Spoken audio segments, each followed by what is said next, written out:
ঢাকাসহ দেশের ৬টি অঞ্চলের উপর দিয়ে ঝড় বয়ে যেতে পারে বলে আভাস দিয়েছে আবহাওয়া অধিদপ্তর। ৫ আগস্ট দেশের অভ্যন্তরীণ নদী বন্দরগুলোর জন্য দেয়া আবহাওয়ার পূর্বাভাসে এ তথ্য জানানো হয়। এলএমই সার্টিফাইড বিশ্বসেরা কপারে তৈরি ওয়ালটন কেবলস, যা আপনার স্থাপনাকে রাখবে সব সময় নিরাপদ। এতে বলা হয়েছে, ঢাকা, নোয়াখালী, কুমিল্লা, টাঙ্গাইল, ময়মনসিংহ এবং সিলেট অঞ্চলের উপর দিয়ে দক্ষিণ পূর্ব দিক থেকে ঘণ্টায় ৪৫ থেকে ৬০ কিলোমিটার বেগে অস্থায়ীভাবে দমকা ঝড়ো হাওয়া সহ বৃষ্টি বা বজ্রসহ বৃষ্টি হতে পারে।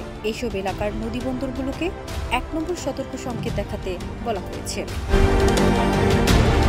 এদিকে আগামীকাল ২৪ ঘণ্টায় বরিশাল, চট্টগ্রাম ও সিলেট বিভাগের অধিকাংশ জায়গায় এবং রংপুর, রাজশাহী, ময়মনসিংহ ও খুলনা বিভাগের অনেক জায়গায় অস্থায়ীভাবে দমকা হাওয়া সহ হালকা থেকে মাঝারি ধরনের বৃষ্টি বা বজ্রসহ বৃষ্টি হতে পারে বলে জানিয়েছে আবহাওয়া অধিদপ্তর।